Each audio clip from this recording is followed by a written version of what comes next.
Hello friends, தீபாவளிக்காக நிறைய sweets பார்த்துட்ருக்கோம். இன்றைக்கி நம்ம பார்க்க போகிறது ஒரே மாவில் 4 வெரைட்டி செய்ய போகிறோம். மைதா மாவு 3 கப் எடுத்துக்கோங்க. கொஞ்சமாக ஓமம், தேவையான அளவு உப்பு, எண்ணெய் 3 டேபிள் ஸ்பூன் அளவு போட்டுக்கோங்க. பால் வந்து ஒரு 1/4 டம்ளரோட கம்மியான அளவு பால் சேர்த்துக்கோங்க. நம்ம யூஸ்வலாக எப்படி சப்பாத்தி மாவு செய்வோமோ அதே மாதிரி ரொம்ப ஹார்டாக செஞ்சாலும் வந்து உங்களுக்கு தேய்க்கிறதுக்கு சரியாக வராது. ஸோ மீடியமாக நீங்கள் தேய்ச்சிக்கலாம். இப்போ கொஞ்சம் தண்ணியும் சேர்த்துக்கிட்டேன். இந்த மாதிரி நல்லா சாஃப்டாக ஒரு 10 to 15 மினிட்ஸ் ஊற விட்டுருங்க. ஊறினதுக்கப்புறம் ஃபஸ்ட்டு நான் 4 ஷேப் இதை செஞ்சு காமிக்கிறேன். இது வந்து ஃபஸ்ட்டு வந்து நான் ஃப்ளவர் ஷேப் இப்போ செய்ய போகிறேன். கொஞ்சம் பொறுமையாக பார்த்தீங்கன்னா உங்களுக்கு புரியும். முதல்ல வந்து ரவுண்ட் ஷேப்பில் தேய்ச்சிக்கோங்க. ரொம்ப ரவுண்ட் வேண்டாம். எக்ஸாக்டாக ஒரு ரவுண்ட் ஷேப் தேய்ச்சிக்கோங்க. எகெயின் நான் காமிக்கிறேன். ஸோ நல்லா ஒரு ரவுண்ட் ஷேப்பில் தேய்ச்சிக்கிட்டு நம்ம குக்கி கட்டர் வச்சுருந்தீங்கன்னா ரவுண்ட் ஷேப்பில் அது யூஸ் பண்ணிக்கோங்க. அது இல்லாதவங்க வந்து என்ன மாதிரி இதே மாதிரி ஏதாவது டப்பாவோட ஷார்ப்பான எட்ஜ் உள்ள மூடி எடுத்துக்கோங்க. ஸோ நான் 4 இது செஞ்சுருக்கேன். 1 by 1 இந்த மாதிரி அடுக்கிட்டே வாங்க. அடுக்குனதுக்கப்புறம் முன்னாடி சைட்லேருந்து பண்ணக்கூடாது, நமக்கு ஆப்போசிட் சைட்லேருந்து இந்த மாதிரி ரோல் பண்ணிக்கிட்டே வரணும். பொறுமையாக ரோல் பண்ணணும். இது 4ங்கிற இடத்துல நீங்கள் 6 கூட வைக்கலாம். இன்னும் வந்து உங்களுக்கு அடுக்கடுக்காக வரும். ஸோ நான் 4 வச்சுருக்கேன். அது மாதிரி வச்சுட்டு இப்போ 2ஆக கட் பண்ணிங்க. கட் பண்ணிவிட்டு இந்த மாதிரி விரித்து விட்டிங்கன்னா ஒரு அழகான ஃப்ளவர் ஷேப் உங்களுக்கு வந்திருக்கும். ரோஸோட ஷேப் இருக்கும். ஸோ நான் சொன்ன மாதிரி இன்னும் 2 நீங்கள் வச்சிங்கன்னா கூட இன்னும் கொஞ்சம் பெட்டல்ஸ் தெரிகிற மாதிரி இருக்கும். இது வந்து விரிஞ்சிக்கிற மாதிரி இருந்துச்சுன்னா லைட்டாக தண்ணி தொட்டு சீல் பண்ணிக்கோங்க. ஸோ மொதல் ஷேப் வந்து முடிஞ்சிருச்சு. நெக்ஸ்ட்டு ஷேப் வந்து நான் செஞ்சு காமிக்கிறேன். இந்த மாதிரி ரவுண்ட் ஷேப் தான் தேய்க்கணும். எக்ஸாக்டாக ரவுண்டு வேண்டாம். ஓரளவுக்கு ரவுண்ட் ஷேப்பாக தேய்ச்சிக்கிட்டிங்கன்னா உங்களுக்கு இன்னும் நல்லா வரும். இதுக்கு வந்து டஸ்டிங்க்கு வந்து நிறைய மாவு தாங்க தேவைப்படும். கொஞ்சம் கை காலில் மாவு தான் ஒட்டும். ஸோ அட்ஜஸ்ட் பண்ணிக்கோங்க. தீபாவளிக்கு ஸ்வீட் செய்கிறதுனா என்ன சும்மாவா? ஸோ இந்த மாதிரி ரவுண்டாக தேய்ச்சிட்டு மேலே வந்து நல்லா 2 இன்ச்சு கேப் விட்ருங்க. கீழே மட்டும் ஃபுல்லாக கட் பண்ணாமல் பாதி வரைக்கும் கட் பண்ணிக்கோங்க. பாருங்கள், எகெயின் வந்து மேலே வந்து ஒரு 2 இன்ச்சுக்கு விட்டுட்டு கீழே மட்டும் கரெக்டாக லாஸ்ட் வரைக்கும் கட் பண்ணிடுங்க. ஆனால் ஃபுல்லாக கட் பண்ணக்கூடாது. ஸோ மேலேருந்து நமக்கு ஆப்போசிட் சைட்லேருந்து ரோல் பண்ணிவிட்டு இந்த மாதிரி சுருட்டி விட்டு நம்ம வாட்டரில் சீல் பண்ணிக்கிட்டோன்னா இது ஒரு ஷேப். இதுவும் நீங்கள் இதெல்லாம் வந்து ஆயிலில் போட்டு ஃப்ரை பண்ணதுக்கப்புறம் சூப்பராக இருக்குங்க இன்னும். ஸோ நெக்ஸ்ட்டு வந்து நம்ம ஃபஸ்ட்டு ரோஸ் செஞ்சிட்டோம். இது வந்து ஒரு ஷேப் செஞ்சாச்சு. இதிலே வந்து நான் இன்னொன்று சின்னதாக செஞ்சு காமிக்கிறேன். இது பெருசாக இருக்குது. ஸோ நம்ம வழக்கம் போல் செஞ்சுட்டு மேலே வந்து ஒரு 2 இன்ச் அளவு கேப் விட்டுட்டு கீழேயும் ஃபுல்லாக கட் பண்ணாமல் கொஞ்சமாக கேப் விட்டுக்குங்க. விட்டுட்டு ஒரு தடவை மேலேருந்து நமக்கு ஆப்போசிட் டைரக்ஷன்லேருந்து ரோல் பண்ணி இந்த மாதிரி சீல் பண்ணி விட்டால் உங்களுக்கு வந்துடும். ஸோ லாஸ்ட் இது கொஞ்சம் இதாகிற மாதிரி இருக்கும். நீங்கள் லைட்டாக தண்ணி தொட்டு சீல் பண்ணிங்கன்னா நல்லா சீல் ஆகிக்கும். ஸோ இது ஒரு ஷேப் போட்டாச்சு. மொத்தம் நம்ம இப்போ 2 ஷேப் போட்டிருக்கோம்.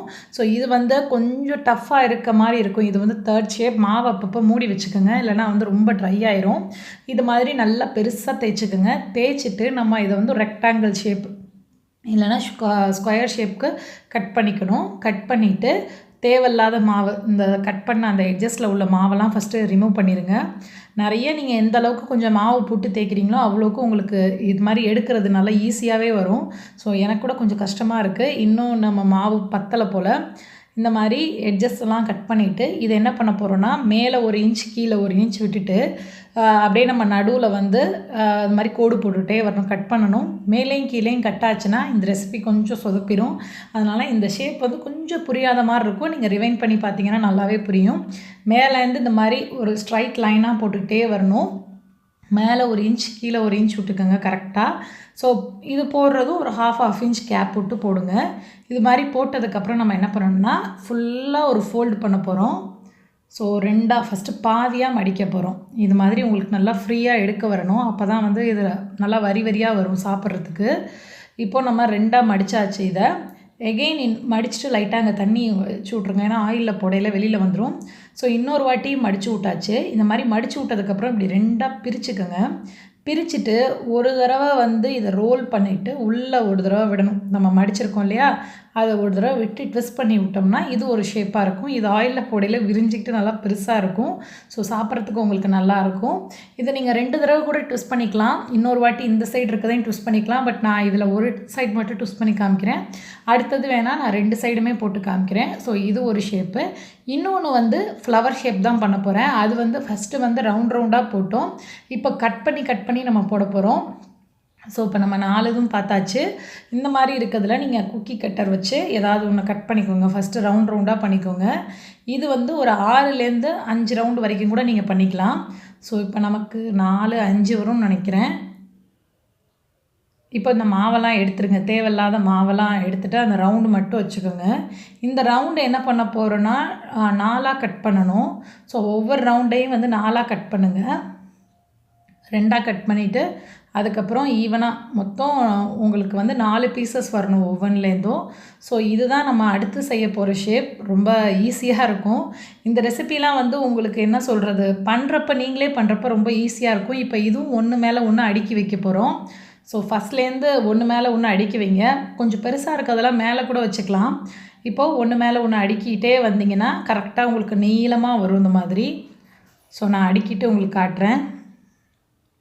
கொஞ்சம் புரியாத மாதிரி இருக்கும் ஃபஸ்ட் டைம் பார்க்கையில், ஆனால் ஈஸி தான் ரொம்ப. ஸோ எனக்கே கொஞ்சம் பண்ணுறப்பே குழப்பம்லாம் வந்துச்சு. இப்போது அதை ரோல் பண்ணிவிட்டு 2ஆக நறுக்குனிங்கன்னா இது ஒரு ஃப்ளவர் ஷேப் வரும். முதல்ல பண்ணது நமக்கு ரோஸ் மாதிரி வந்தது. இது பார்த்திங்கன்னா அப்படியே கொஞ்சம் ரோஸே வந்து பெட்டல்ஸ் வளையாமல் இருந்தால் எப்படி இருக்கும் அது மாதிரி இருக்கும். ஓரத்தில் லைட்டாக தண்ணி வச்சு கூட நீங்கள் சீல் பண்ணிக்கலாம். இப்போ எண்ணெய் நல்லா காஞ்சிருச்சு. அதிகம் எண்ணெய்லாம் உங்களுக்கு இழுக்காது. ஸோ இப்போயும் போல் நீங்கள் ஃப்ரை பண்ணுறப்ப எப்படியோ. இதுக்கு அடுத்த ஸ்டெப் பார்த்திங்கன்னா சர்க்கரை பாகு. இது எண்ணெயிலேருந்து எடுத்ததுக்கப்புறம் நம்ம சர்க்கரை பாகில் போட்டும் எடுக்கலாம். பவுடர் சுகர் பண்ணி அதை மேலேயும் தூவலாம். பட் சின்ன பிள்ளைங்களுக்குலாம் அந்த சர்க்கரை பாகில் போட்டு கொடுத்திங்கன்னா ரொம்ப பிடிக்கும். பட் நான் உங்களுக்கு இன்றைக்கி 2மே பண்ணி காமிக்க போகிறதில்ல. ஸோ நீங்கள் உங்களோட ஆப்ஷனலுங்கிறனால நான் விட்டுட்டேன். ஸோ நீங்கள் வந்து பவுடர் சுகரும் மேலே போட்டுக்கலாம். இல்லைனா சர்க்கரை பாகை வந்து கொஞ்சம் கம்பி பதம்னா ஒரு கம்பி பதம் வந்துச்சுனாவே போதும். இப்போ இது நல்லா பொன்னிறமாக ஆகணும். ஆனதுக்கப்புறம் நம்ம எடுத்து சூடாக கம்பி பாகில் போட்டுட்டோம்னா, கம்பி பதம் வந்த அந்த சர்க்கரை பாகில் போட்டுட்டோம்னா உங்களுக்கு மேலே ஒரு லேயர் வந்துக்கிட்டு இன்னும் டேஸ்ட்டாக இருக்கும். ஸோ இது உடச்சி சாப்பிட்றதுக்கும் உள்ள லேயராக இருக்கும். இது 1 மந்த் வரைக்கும் சர்க்கரை பாகில் போடாமல் இருந்தாலும் ஸ்டே ஆகும். மேலே பவுடர் பண்ண சர்க்கரை போட்டாலும் நல்லாவே உங்களுக்கு ஸ்டே ஆகும். இப்போ நம்ம ஃப்ரை பண்ணதெல்லாம் எடுத்துருவோம். நம்மளோட குட்டி குட்டி ரோசஸ்லாம் பார்க்கவே சாப்பிடணும் போல் ஆசையாக இருக்குது. நெக்ஸ்ட் ஒன் வந்து நம்ம அதை பெருசாக ஒரு ஷேப் பண்ணோம் இல்லையா, அதையும் போட்டு எடுத்துடலாம். இப்போது நமக்கு போட்டு எடுத்தாச்சு. இந்த பெருசாக இருக்கிறது ஆயிலில் போடையில் நல்லா விரிஞ்சிக்கும். ஸோ அது ஒரு பெரிய பிரச்சனை இல்லை. இதுக்குன்னு தனியாக ரொம்பலாம் ஆயில் செலவாகாது. நீங்கள் யூஸ்வலாக ஃப்ரை பண்ணுறப்ப எப்படி ஆயில் எடுக்குமோ அதே மாதிரி தான் எடுக்கும். ஸோ என்னடா இவ்வளோ பெருசாக இருக்கேன்னு நினைக்காதீங்க. நீங்கள் இன்னும் சின்னதாக கூட போட்டுக்கலாம். ஸோ நான் ஒன்று மட்டும் இப்படி பெருசாக போடுவோம், மித்தெல்லாம் வேறு ஷேப் பண்ணிக்கலான்னு தான் போட்டிருக்கேன். ஸோ உங்களுக்கு ஒரே மாவில் இப்போ 4 விதமான ஸ்வீட் நம்ம இந்த வீடியோவில் பார்த்துருக்கோம். ஒன்று டிஃப்ரெண்ட்டான ஷேப் தான். எதுவுமே ஒன்றோட ஒன்று ஒத்து போகிற ஷேப் கிடையாது. எல்லோரும் கட்டாயம் இது ட்ரை பண்ணுங்கள்.